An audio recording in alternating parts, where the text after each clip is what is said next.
है बच्चा, आज हम फिर अपने सेशन में उपस्थित हैं हिंदी।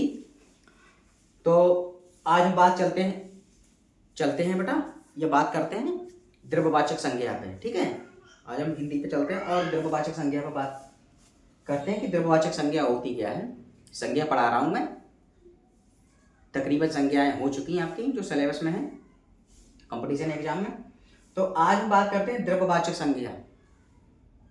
ठीक है, कि द्रव्यवाचक संज्ञा होती क्या है, या इसका कब इस्तेमाल होता है, इसका कब प्रयोग किया जाता है, या हमें कैसे पता लगेगा कि इसमें द्रव्यवाचक संज्ञा है या नहीं, या इसमें द्रव्यवाचक संज्ञा का प्रयोग हुआ है या नहीं। ठीक है, या इसमें द्रव्यवाचक संज्ञा कैसे है। ठीक है, तो आज हम द्रव्यवाचक संज्ञा पर बात करते हैं, तो थोड़ा मन लगा के और गहराई से थोड़ा पढ़िए इसको बिंदास तरीके से। चलिए हम चलते हैं द्रव्यवाचक संज्ञा क्या होती है। तो इसमें क्या है, यहाँ है लिखा ही है कि द्रव्यवाचक संज्ञा, यह है द्रव्यवाचक संज्ञा। पहले तो आप समझिए कि द्रव्यवाचक संज्ञा होती क्या है।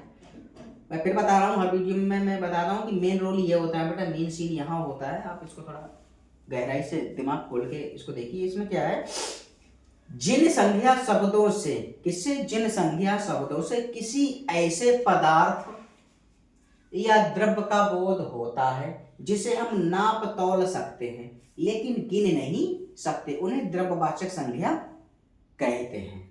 मैं दोबारा फिर बता रहा हूं, इसमें क्या है, द्रव्यवाचक संज्ञा है। द्रव्यवाचक संज्ञा को हम इसको देख रहे हैं। इसमें क्या है, जिन संज्ञा शब्दों से, किनसे, जिन संज्ञा शब्दों से ऐसे पदार्थ या द्रव्य का बोध होता है जिसे हम नाप तौल सकते हैं लेकिन गिन नहीं सकते, उन्हें द्रव्यवाचक संज्ञा कहते हैं।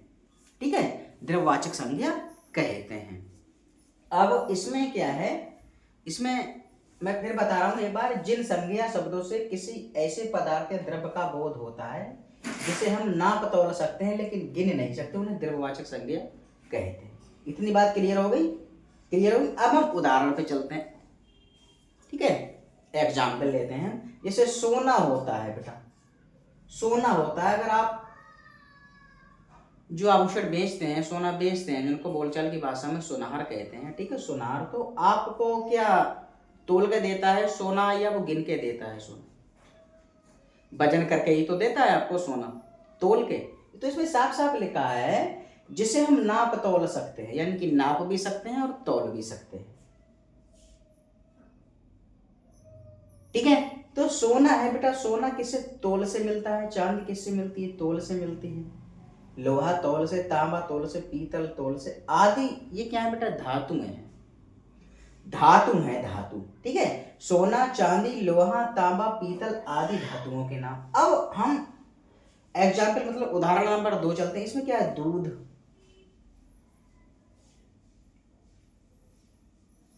दूध ये क्या बेटा, तोल से मिलता है ना, कि 250 ग्राम चाहिए, मतलब पौवा चाहिए, 250 ग्राम चाहिए। ठीक है, या 500 ग्राम चाहिए, या 1 लीटर चाहिए।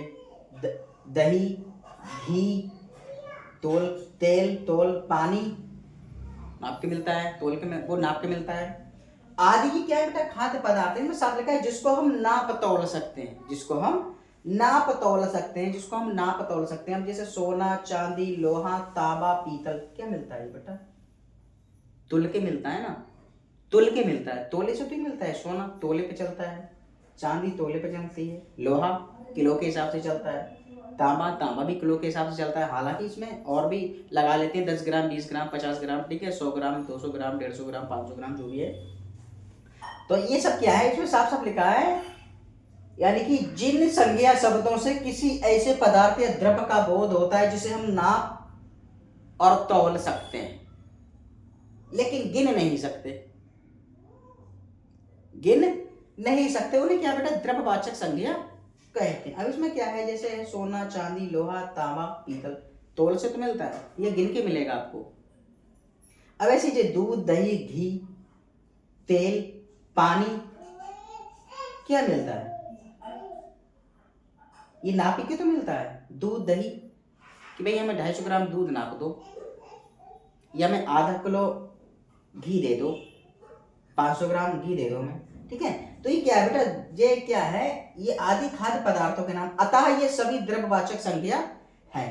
द्रव्यवाचक संज्ञा है। मैं दोबारा फिर बता रहा हूं आपको, इसमें क्या है, द्रव्यवाचक संज्ञा क्या है, जिन संज्ञा शब्दों से किसी ऐसे पदार्थ या द्रव्य का बोध होता है जिसे हम नाप तौल सकते हैं लेकिन गिन नहीं सकते। संज्ञा कहलाती है। पानी को गिन सकते हैं आप? तोल से तो ही मिलता है, नाप के तो ही मिलता है वो, ठीक है, नाप तौल सकते हैं। इसमें सोना, चांदी, लोहा, तांबा, पीतल क्या है, ये तोले से मिलता है।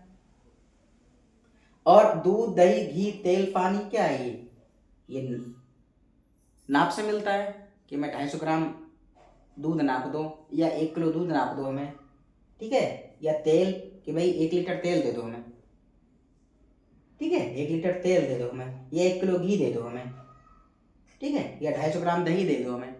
उसमें साफ साफ लिखा है जिसे हम नाप तौल सकते हैं, ठीक है। वो क्या है बेटा, द्रव्यवाचक संज्ञा के अंतर्गत आते हैं। अतः ये सभी द्रव्यवाचक संज्ञा हैं।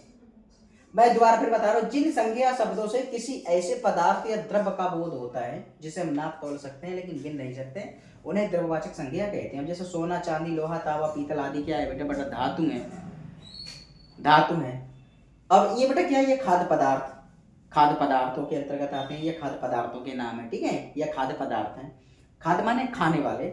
इसमें क्या है, दूध, दही, घी, तेल, पानी क्या है, आदि खाद्य पदार्थों के नाम। अतः ये सभी द्रव्यवाचक संज्ञा शब्द हैं। अतः ये सभी द्रव्यवाचक संज्ञा शब्द हैं। तो इतनी बात क्लियर हो गई, बस कंफ्यूजन दूर आपकी। तो ये बेटा आज हमने द्रव्यवाचक संज्ञा बताया।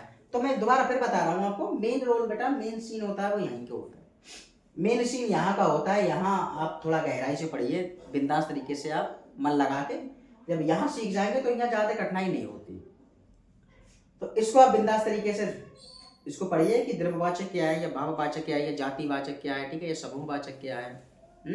इनको तभी आपको खुद पता लग जाएगा कि इसमें किस संज्ञा का प्रयोग किया गया है। तो पहले ये चीजें आपको सीखने की होती हैं। अब इसमें साफ लिखा है नाप तौल सकते हैं, जिसे हम नाप तौल सकते हैं लेकिन गिन नहीं सकते। अब आप जैसे कोई चांदी लेने जाते हैं, तौले से तो ही मिलती है, नाप तौल, नाप और तौल से तो ही मिलती है। तो ऐसे ही ये है, जैसे दूध, दही, घी, तेल, ये क्या है बेटा, नाप तौल से तो ही मिलती है, नाप तौल से ही तो मिलती है। कोई ऐसे थोड़ी नहीं कि हमें तेल दे दीजिए आप पूरी कैन भर के ले आए, नहीं, ऐसे नहीं मिलती, नाप तौल से ही मिलती। नाप और तौल दोनों से मिलती है, ठीक है, नाप तौल सकते हैं, यानी नाप भी सकते हैं और तौल भी सकते हैं। तो इसमें ये है आपका क्या, द्रव्यवाचक संज्ञा, ठीक है। तो मैं आशा करता हूँ ये वीडियो आपकी पसंद आई होगी। तो बेटा मन लगा के थोड़ा गहराई से पढ़िए आप, बिंदास तरीके से। कोई भी चीज़ कठिन या सरल नहीं होती, वो आपके ऊपर निर्भर करती है या आपके मन के ऊपर निर्भर करती है कि आप उसको कितना समय दे रहे हैं। मैं फिर बता रहा हूँ कि आपको कोई भी चीज़ सरल या कठिन तभी तक लगती है, कठिन तब कब लगती है जब आप उसका अभ्यास नहीं करते, और सरल कब लगती है जब आप निरंतर उस पर समय देते हैं, पढ़ाई करते हैं उस पर, तब वो सरल लगने लगती है। सरल बनाना पड़ता है बेटा, सरल या कठिन कोई चीज़ नहीं होती, जी आपके मन के ऊपर निर्भर करती है। तो ये मैंने बताया आपको द्रव्यवाचक संज्ञा क्या है, और मैं उम्मीद करता हूं कि ये सारी चीज़ें आपकी समझ में गहराई से आ गई होंगी, किसी तरीके की कोई कन्फ्यूजन आपके मन के अंदर नहीं होगी।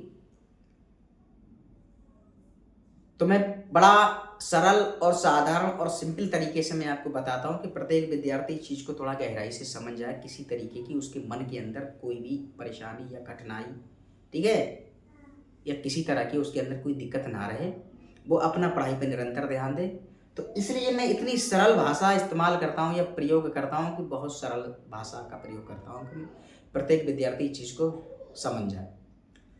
तो मैं आशा और उम्मीद करता हूँ कि ये वीडियो आपके या ये लेक्चर आपके पसंद आया होगा। अगर ये लेक्चर आपके पसंद आया हो तो इस वीडियो को ज़्यादा से ज़्यादा शेयर करिए, और यूट्यूब पे हमें सब्सक्राइब करिए और इंस्टाग्राम पे फॉलो करिए। तो बस आज तक के लिए इतना ही, हम फिर अगले सेशन में उपस्थित होते हैं, तब तक के लिए धन्यवाद।